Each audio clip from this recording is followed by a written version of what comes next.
section of Isaiah 2 through 4 and 9 through 12. It's just a fascinating section. We have pictures of Israel's coming into their destiny in the Millennium Kingdom under Jesus' rule, but also Israel having to go through the day of the Lord in order to get there, in order to receive the blessings. Some of the most visible vignettes of the coming age we have in this section. So let's just begin with Isaiah 2 through 4. Some of my favorite sections are in this. In Isaiah 2, we have a picture of Jesus ruling on the mountain of the Lord as the greater Solomon, teaching the nations his ways, teaching the Sermon on the Mount culture, and the nations are coming and streaming up to the mountain to be taught by Jesus. And it's remarkable here because what we see is that the nations are learning his ways and they're changing their national defense budgets. They're taking their spears and their swords and they're turning them into pruning hooks, into plowshares. They're using the resources now for agrarian means, which means the population on the earth will be booming. To feed all of them, they're going to have to resort to making more agricultural implements. And so this is what's happening under Jesus' leadership in the millennial age. So we have that in chapter 2. And then in chapter 4, we have Israel as the holy nation, purged by Jesus at the end of the Great Tribulation, a holy people. And we see something greater than what we saw at Sinai when God initially betrothed himself to Israel with that massive mountain and him coming down in fire. We see Jesus there on the mountain in Jerusalem, and it's fire over Jerusalem as a greater Sinai, a greater place of encounter with the Jewish people holy, completely his, like they've never been before in human history. And this is the product of Jesus returning and purging his own people. And it even says there's a canopy over the mountain of Jerusalem. I just want you to picture that canopy. There's fire and then a canopy. And so when people come to be a pilgrim and they're coming up to Jerusalem, not only is this high mountain, Isaiah 2, that's chief above all the other mountains, but it's also on fire and it's shining gloriously with the glory of Jesus. And it's that city on a hill, Matthew 5, that Jesus talked about. And so in Isaiah 4, we see another glimpse of the holy people fully married or in full unity with Jesus. But how we get there is the rest of Isaiah 2 and 3, which is the day of the Lord, which is God taking the nation that's mostly hard-hearted or unrepentant and walking them through discipline. And so we have in Isaiah 2, God removing the silver, the greed, the idolatry, the sorcery, removing all those things. And so it's humbling the pride of man. And in Isaiah 3, we see God just coming against, at the beginning of Isaiah 3, leadership in Jerusalem that was resistant to him. And then the other part of Isaiah 3, we see his addressing the oppression as seen in all these ornate decorations that the women of Jerusalem had, the oppression, the luxury, the greed. So all these things will be humbled in order to produce this holy nation in Isaiah 4. So these are some excellent pictures of what the Lord's going to do for Israel in the future. Now go on to Isaiah 9 through 12, which is kind of another subsection in this same section. And we have, again, some unique material that only Isaiah has in all the Bible. And we actually have a pattern here that if you just read it, you'd miss. And I want you to see it. And it's that God will use the ancient Assyrian Empire, which is modern-day Iraq, Syria, parts of Turkey, use that empire to come into Israel as a disciplining tool. And so that's part of the future Antichrist empire. We see that right here in this section.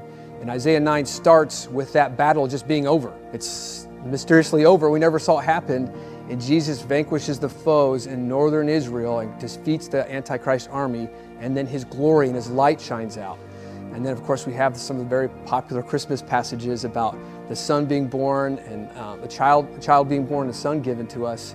But it's actually not just a first coming passage, it's a second coming passage because it's Jesus putting the government on his shoulder, Jesus being on the throne of David, coming back as a human king to be there forever on the earth.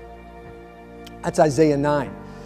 Now in Isaiah 10, easily overlooked, and many times we'd read just because there's just too many details, but it shows us the pride and arrogance of historical Assyria, but that same pride and arrogance and military power will return in the Middle East, and it will come and God will use it as a tool to cause Israel to be disciplined, cause them to turn back to him.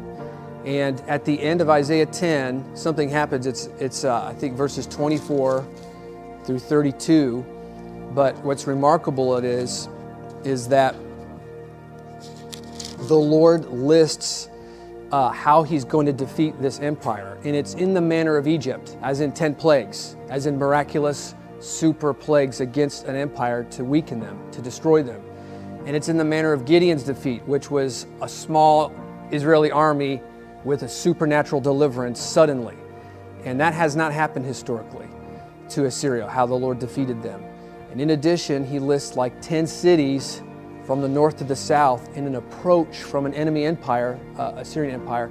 And this approach never happened historically from an Assyrian king. Sennacherib or any other ones never approached Jerusalem as listed in verses 28 through 34 in Isaiah 10. And so these are some very specific route of the Antichrist coming to Jerusalem and laying siege. And so this is one of the very unique verses here about his approach and what he's going to be doing in the land when he returns. Then we get to 11 and 12. And then in 11, we have now a picture of Assyria being crushed again. And now we have a picture of Jesus in the millennial kingdom. Isaiah 11 is the clearest passage in the Bible of Jesus' millennial reign. It's the clearest about his character and his qualities, his divinity, and his human ancestry all together in one.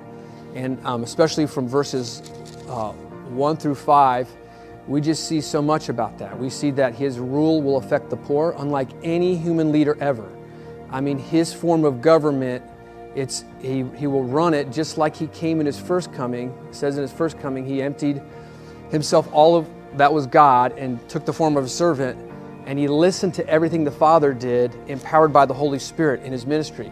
His second coming, he's coming in glory, but he's still listening to the Father in everything he does, and the sevenfold Spirit's on him to accomplish this task. He has the full resources of heaven to bring heaven's rule to earth.